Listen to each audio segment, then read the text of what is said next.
This video covers chapters 88 to 91. If you haven't watched the previous chapters, you can find the links in the I button or in the description below. Sometime later, near the border of the pair's holy kingdom, a group of holy knights stood watch, carefully surveying the surroundings. One of them, noticing something unusual in the distance, pointed and called out to the knight beside him. "Hey, what do you think that is?" His companion quickly turned his gaze in the same direction. His eyes widened in alarm as he spotted a horde of goblins charging toward them. Shocked, he shouted, "Aren't those monsters?" The first knight, still staring at the oncoming threat, asked in disbelief, "What are monsters doing here?" Without hesitation, another holy knight barked a command. "Inform Archbishop Abel immediately! Everyone, prepare for battle!" But before they could fully organize their defenses, the goblins, moving with terrifying speed and agility, scaled the fortress walls and launched a sudden assault. The knights, caught off guard, barely managed to evade the first wave of attacks by leaping backward. Just as the goblins raised their weapons to strike again, a blazing fire spell descended from above, engulfing the monsters in flames and hurling them off the castle walls. The knights turned sharply to see the source of the magic, and standing there was Cheryl, her presence undeniable. She smirked and declared confidently, "Yes, it's me, the greatest magic user in the Brahn territory, Cheryl Karen." Moments later, Archbishop Abel arrived at the scene, accompanied by his knights. His eyes locked onto Cheryl, and his expression twisted in anger as he shouted, "What is the meaning of this? How dare a pagan woman set foot on our holy land?" Cheryl, visibly irritated, snapped back, "Hey, mister, I just saved your life, you know." She then turned to the holy knight she had rescued and asked, "Isn't that right?" The knight, still breathing heavily from the narrow escape, quickly confirmed, "Yes, she's telling the truth." Cheryl crossed her arms and addressed Archbishop Abel again, her tone sharp. "Direct your anger where it belongs. Don't waste your energy on the wrong person." She then pointed toward the advancing goblin horde and added, "We should focus on how to deal with those monsters. I'm here to help you." Archbishop Abel, flustered and still glaring at her, turned away and thought bitterly, "A girl like you think she can help us?" Determined, he raised his staff and began to pray. "Oh, great pears, grant us your mace." But nothing happened. Confused, he lifted his staff again and shouted more desperately, "Give us your mace." Yet again, no power responded to his call. Cheryl, watching him struggle, couldn't resist teasing, "Give us your mace." Enraged, Archbishop Abel turned on her and roared, "How dare you make fun of this?" But before he could finish his scolding, he suddenly realized Cheryl had vanished from where she stood. Meanwhile, Cheryl soared through the sky atop her summoned fiery bird, flying straight toward the goblins. She thought to herself, "It's strange. Why are both Pears and Vivian silent when the Empire is in such chaos? I don't know, and frankly, I don't care. I must focus on what I came here to do." She began chanting, "Flame shower," and unleashed a barrage of fire upon the goblins, their dying screams echoing as they were consumed by flames. Sometime later, within the Pope's office, Archbishop Abel formally reported the incident. Pope Ignace, surprised by the report, asked, "What do you mean? Aaron's sister helped us?"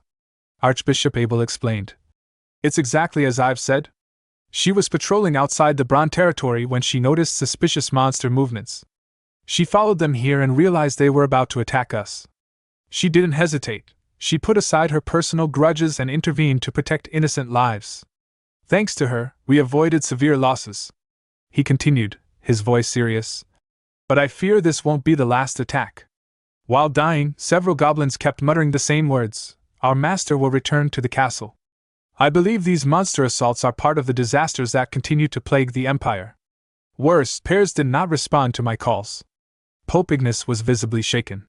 "What did you say?" Before they could continue, their attention shifted to the door as someone shouted impatiently from outside, "Come on, how long are you going to make me wait? Let me go! Let go of me!"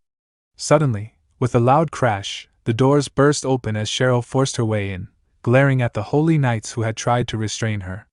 "How dare you lay your hands on me?" she snapped. "Seriously, Pope, I helped you despite our grudge, and this is how you treat me?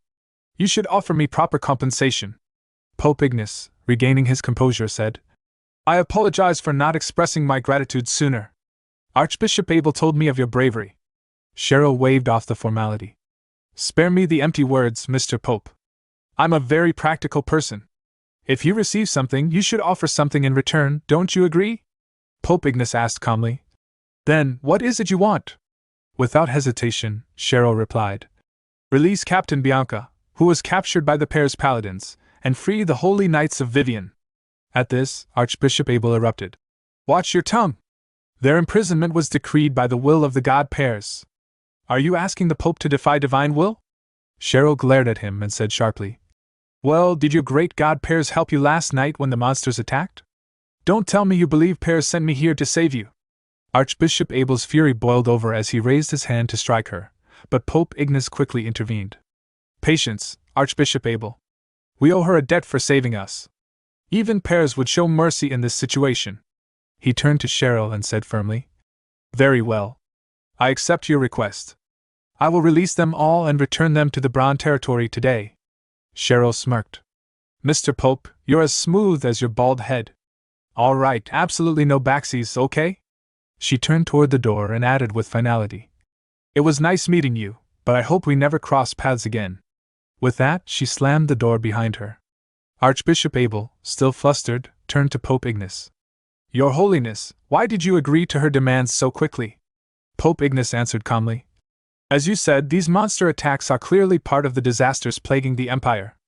Our castle must be ready to defend against further assaults. Besides, those we're releasing are merely Vivian's holy knights. The Brahn territory will soon become a living hell with the number of monsters gathering there.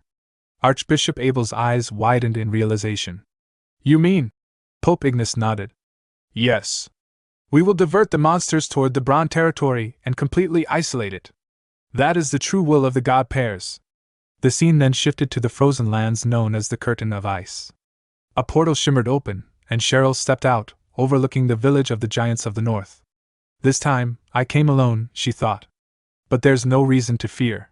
As the ruler of the territory, this is my duty. As she moved among the towering giants, she kept repeating to herself, Don't be nervous, don't be nervous. I must speak confidently.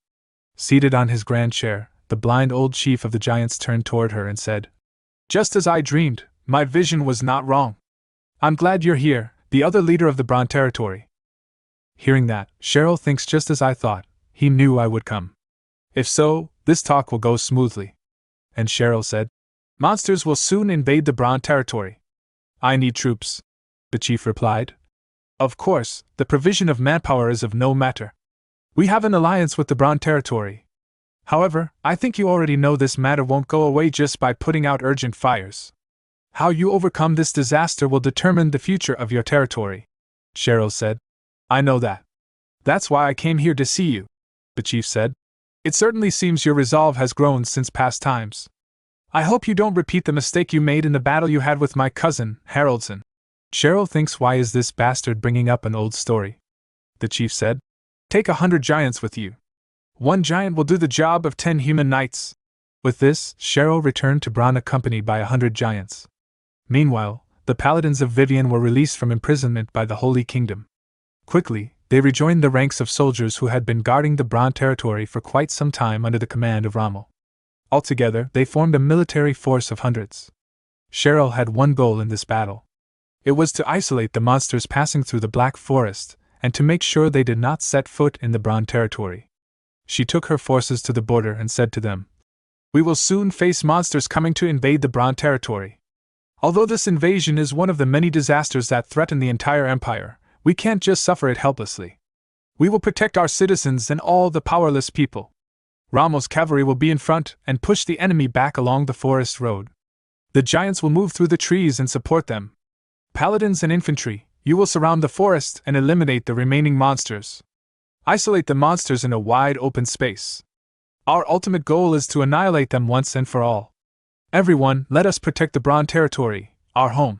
Some time later, monster voices were heard through the forest, as the monsters muttered, Our master will kill yet more, kill the humans. As the goblins came out of the bushes, a fireball attack hit them with a booming explosion. It was launched by Cheryl, who was flying above on her fiery bird summon. She shouted, Where do you think you're going? And she ordered her forces to charge at them. Rommel's cavalry charged towards them and began killing them with the support of the northern giants. Seeing that they were at a disadvantage, the goblins began running away.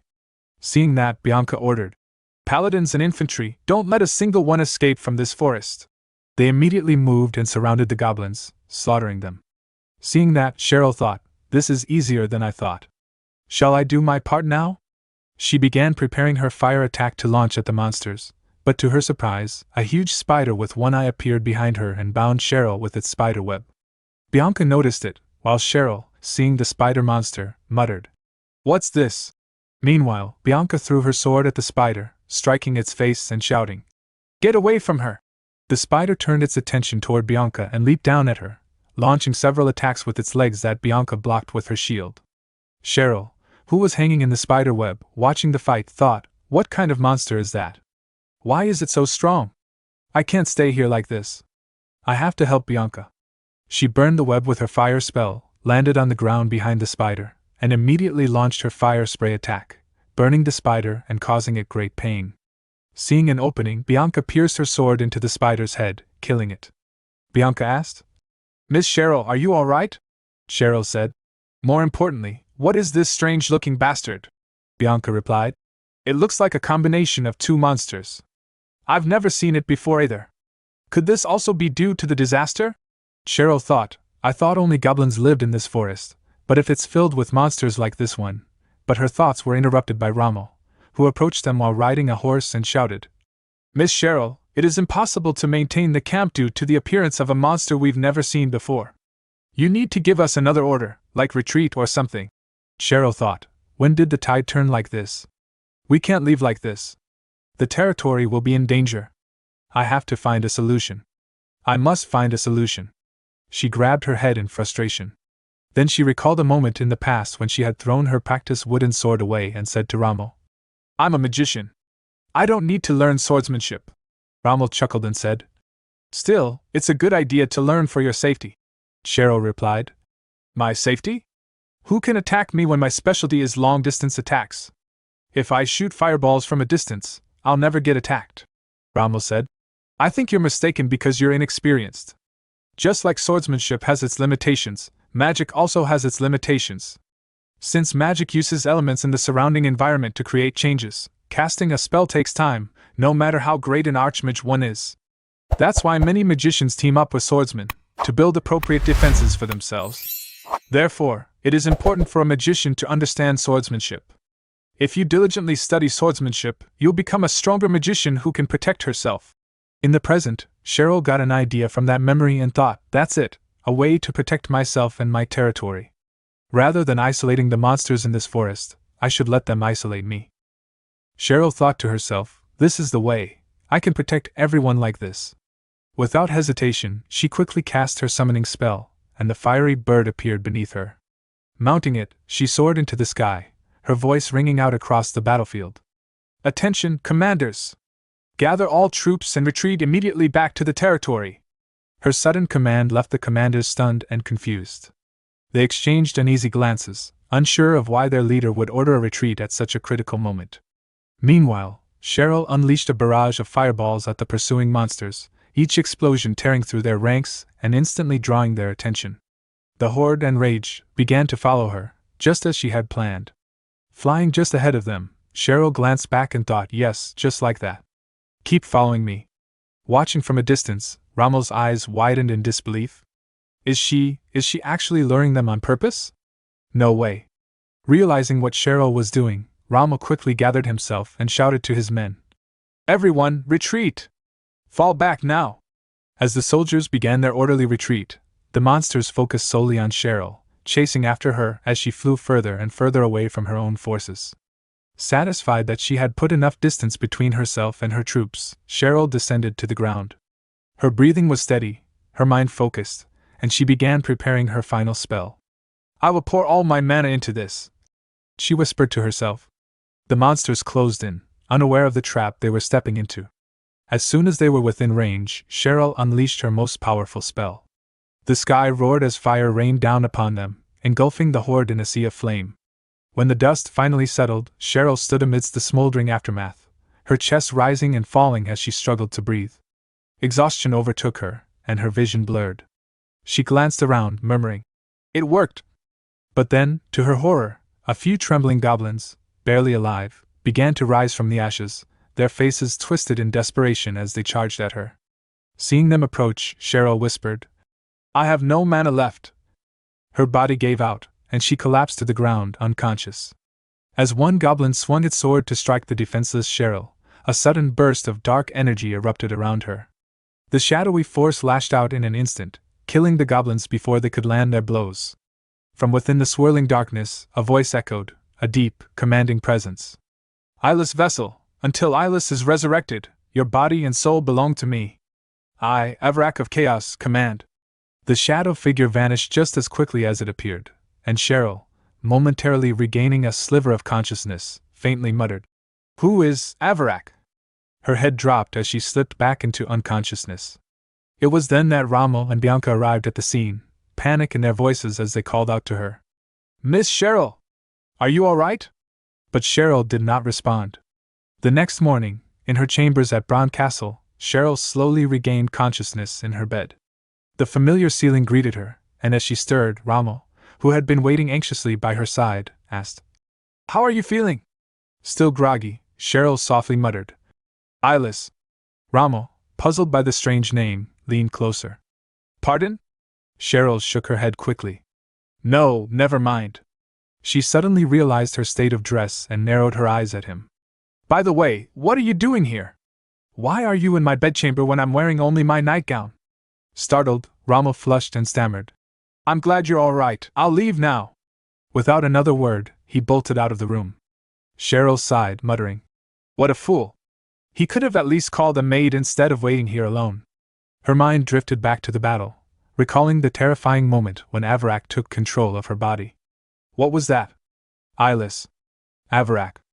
I don't understand any of it yet, but I will figure it out eventually. Anyway, I hope things are going well on the Black Continent. The scene then shifted to Rentrav village, located on the Black Continent.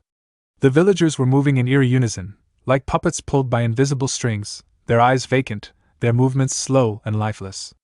Aaron arrived at the scene with his companions, surveying the unsettling sight. "Damn it, what's going on here? It's like they're possessed." Jacqueline scanned the area carefully, then pointed towards something in the distance. "Look over there." Aaron turned his gaze in the direction she indicated and spotted Kremla, her body pulsing with ominous energy. The entranced villagers were steadily approaching her, as if drawn by some dark force. A sinister smile crept across Kremla's face as she saw Aaron. "You've arrived just in time, foolish human. I'll make sure you suffer properly this time." She began casting a spell. Aaron immediately dashed forward, shouting, "Don't be ridiculous." But Kremla sneered. "You fool!" and chanted, "Earth, swallow the blood of the sacrifice, rise like a giant." The ground trembled violently, cracks ripping through the earth beneath the villagers' feet. In an instant they were swallowed by the fissure. Aaron's eyes widened in horror. "Do you think I'll let you get away with this?" he roared, leaping toward her. But Kremla calmly said, "You're too late." Aaron hesitated for a split second, confused by her words. What does she mean? Suddenly, a massive stone hand burst from the fissure where the villagers had fallen. The hand seized Aaron by the leg and slammed him mercilessly against a nearby wall, the brutal impact forcing the breath from his lungs and causing him to cough up blood. Aaron quickly forced himself to his feet, his breathing ragged but his spirit unbroken. Overhead, Kremla, now levitating effortlessly in the air, sneered down at him. "Is that all you've got?" she taunted, her voice dripping with contempt. Aaron cursed under his breath as he saw the massive golem charging straight toward him. As the distance between them rapidly closed, the golem's enormous stone fist came crashing down. Aaron swiftly raised his slayer's sword and braced himself, managing to block the crushing blow. "You're just a pile of rocks," Aaron growled, straining against the golem's strength. "Do you really think you can beat me?" The golem swung its other fist, but Aaron quickly deflected the strike, knocking it off balance. Spotting an opening, he sprang up onto the golem's arm and climbed onto its shoulder in a flash. Gathering his energy, Aaron unleashed his signature attack, Wind Cutter, directly into the golem's core. The slicing wind struck true, engulfing the golem in a swirl of dust and debris. But as the dust settled, Aaron's eyes widened in shock. The golem stood there completely unharmed, not even a scratch on its rocky frame. How? Aaron's mind raced. The Slayer's sword's absorbed energy didn't do anything? But why? What's wrong? Before he could recover, the golem's fist slammed into him at full force, sending him hurtling backward. He crashed violently against the ground and collapsed, gasping for air. Hovering above, Kremla laughed darkly, her voice filled with cruel amusement. Didn't you understand what the golem's sacrifice truly brought forth? The Slayer's sword, it would never harm the people of this continent, the very ones you've sworn to protect. And now you'll die here, hero. Her expression twisted. Die, you fucking hero. The golem loomed over Eren, both massive arms raised high, ready to crush him. The shadow of death closed in. But just as the golem's fists came crashing down, a thunderous roar echoed through the battlefield. Kainos, in his majestic dragon form, burst onto the scene. He barreled into the golem, knocking it off balance and pinning it to the ground. Kainos sank his teeth into the golem's stone skin, viciously tearing through the rock as he attacked with unrelenting fury. Kremla's eyes flared with rage. How dare he interfere again? She shrieked. Without hesitation, she transformed into her own dragon form, her wings spreading wide as she shot through the sky toward Kainos. Seeing her charge, Eren pushed himself up, determination blazing in his eyes. No! Your opponent is me! He roared, channeling a tremendous surge of energy into his Slayer sword. With a powerful leap, he met Kremla in midair, and swung his blade with all his strength. The charged attack struck her head-on, sending her hurtling backward. Kremla quickly righted herself and snarled. Do you really wish to die so badly? Eren tightened his grip on his sword, his gaze unwavering. No, Kremla. It's you who will die here today. How insolent! Kremla roared, beating her wings and launching herself toward him at breakneck speed. Eren didn't retreat. Instead, he sprinted forward with astounding speed, ducking low as she passed overhead. He slid beneath her massive form and drove his Slayer sword straight into her chest, the blade piercing deep as it greedily absorbed her energy. Without pause, he slashed through her entire body as he moved past her, cutting her wide open. Kremla shrieked in agony, her voice echoing across the sky. You little mouse! How dare you damage my body? Desperately, she prepared to unleash a deadly breath attack, but when she opened her mouth, only a cloud of smoke escaped. Her eyes widened in confusion and panic. Why? Why isn't my breath coming out? From within the smoke, Eren emerged, sprinting straight toward her head.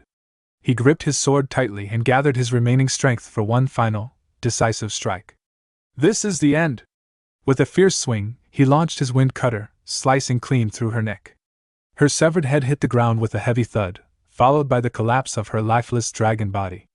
Eren, panting and worn, let out a long, relieved sigh. Finally, it's over! As Kremla perished, the golem Kainos had been battling lost all its strength and crumbled into a heap of scattered stones. Eren immediately rushed over to Kainos, concern in his voice. Are you all right? Kainos, still in his dragon form, smiled faintly. Eren, you've truly become the master of the Slayer now. It's all thanks to you, Kainos, Eren said sincerely. If you hadn't rescued me from the castle, I would have been dead long ago. Kainos' voice softened with pride. If I couldn't protect the bloodline that carries my blessing, I wouldn't be worthy of calling myself a dragon. Eren's eyes widened at the realization. So it was Kainos who gave me the power I've relied on all this time. Kainos continued.